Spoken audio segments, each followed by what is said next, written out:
Summer season अपने peak पे है यानी गर्मी देश भर में बहुत ज़्यादा हो रखी है इस वक्त।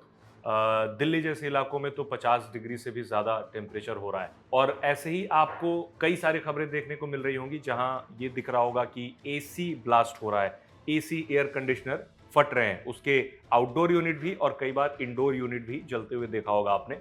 दो तरह के बेसिकली एसी होते हैं।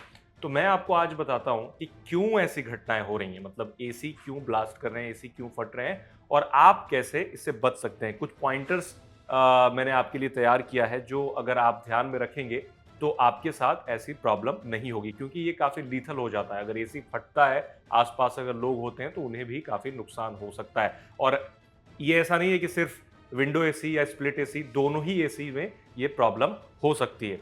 सबसे पहला जो कॉज होता है इसका वो होता है over use and over heating.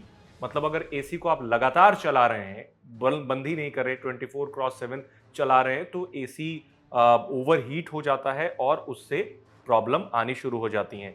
तो इससे क्या हो जाता है कि कंप्रेसर फेल कर जाता है और उससे जो इंटरनल कंपोनेंट्स होते हैं वो भी डैमेज हो जाते हैं। दूसरा कॉज क्या होता है, इलेक्ट्रिकल इशू।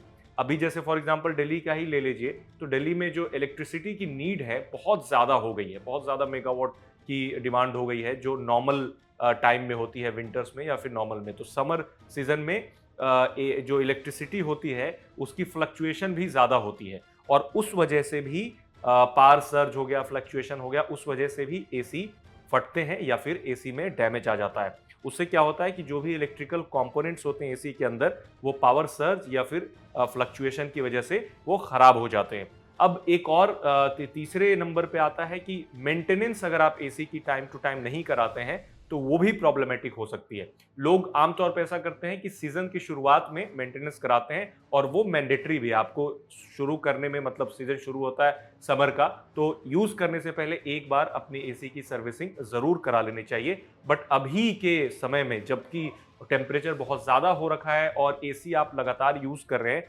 ऐसे में रिकमेंडेड ये है कि 3 महीने के अंदर एक बार सर्विसिंग करा लेना चाहिए, 2 से 3 महीने के अंदर। अदरवाइज अगर सर्विसिंग नहीं होता है तो उसका जो वेंट वगैरह है, फिल्टर्स वगैरह हैं, उसमें प्रॉब्लम आती है और वो क्लॉग्ड हो जाते हैं, जिस वजह से भी एयर सर्कुलेशन में प्रॉब्लम होती है, जिससे भी at the end of the day eventually AC overheat होकर के फट जाता है या फिर उसमें आग लग जाती है। एक और कॉज है कि ज़्यादा पुराना एसी अगर आपका हो गया, तो लंबे समय से यूज़ कर रहे, लंबे समय से एसी चल रहा है, तो उससे भी पीक समर में प्रॉब्लम हो सकती है। तो आप कोशिश करें कि ज़्यादा लंबे समय से अगर एसी चल रहा है तो उसको गैस वगैरह का ज़्यादा ख्याल रखें, क्योंकि गैस भरवाने में प्रॉब्लम होती है कि हर एसी के हिसाब से अलग-अलग तरह की गैस होती है। बट हमारे यहाँ क्या होता है कि आसपास में कोई भी गैस भरने वाला, कोई भी मतलब एसी की ही गैस भर देता है, जिससे काम तो चल जाता है, but at the end of the day काफ़ी समय के बाद उससे प्रॉब्लम भी आती है। 5वें नंबर की प्रॉब्लम ये है कि विंड्स और एयर फ्लो अगर ब्लॉक्ड हैं, क्योंकि over the period of time लगातार एसी चलता है, तो एक जो फिल्टर होता है जिससे आप खुद भी रिमूव करके साफ कर सकते हैं, उसमें भी आप पाएंगे कि वो बिल्कुल बहुत सारा डस्ट जमा हो जाता है, जिससे वो बिल्कुल बंद हो जाता है, जिससे जो एयर सर्कुलेशन और एयर फ्लो होता है उसमें प्रॉब्लम होती है। इससे क्या होता है कि एयर फ्लो जो है एसी का रिड्यूस हो जाता है और इससे ओवरहीट हो जाता है, जिससे कि एसी जल या फट सकता है। अब कैसे इस चीज से प्रिवेंट कर सकते हैं, ये तो प्रॉब्लम्स हो गई। जाहिर सी बात है जो जो कॉज मैंने बताएं उससे ही आपको बचना पड़ेगा, जो मतलब प्रिवेंटिव मेजर्स लेना पड़ेगा। फॉर एग्जांपल आपको हमेशा टाइम टू टाइम एसी की सर्विसिंग कराते रहना चाहिए। एयर फिल्टर्स जो फिल्टर होते हैं उसे ओपन करके आप खुद से निकाल करके आप उसे पानी से भी साफ कर सकते हैं, तो आराम से वो साफ हो जाता है। तो 1-2 महीने में तो बिल्कुल आप मैंडेटरी है कि आप एयर फिल्टर जो एसी का है उसे साफ करें ही।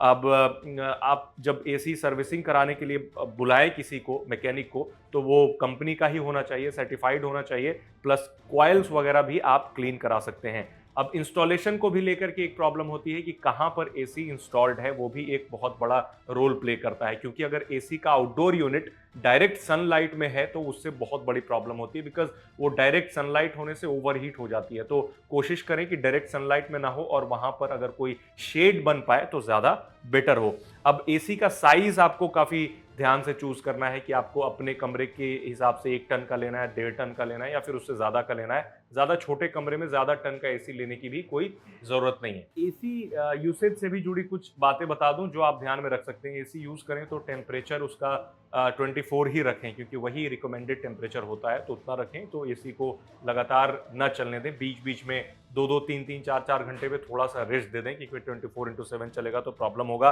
फ़िल्टर्स के बारे में मैंने बता दिया, आप क्लीन करा सकते हैं। कॉइल वगैरह आप क्लीन करा सकते हैं अगर आप मैकेनिक को बुला रहे हैं। स्टेबलाइज़र का यूज़ करना मस्ट है। अब कई जगह पे इलेक्ट्रिसिटी फ्लक्चुएशन या पावर सर्ज नहीं होता है, स्टिल आपको स्टेबलाइज़र लेना चाहिए, बिकॉज़ गर्मी में कुछ भी हो सकता है, क्योंकि पावर की शॉर्टेज होती है और पावर सर्ज भी अचानक से हो सकता है। कहीं पे घर में कहीं पे कोई लीक्स वगैरह है, उसे भी आप बंद कर दें ताकि प्रॉपर कूलिंग हो सके।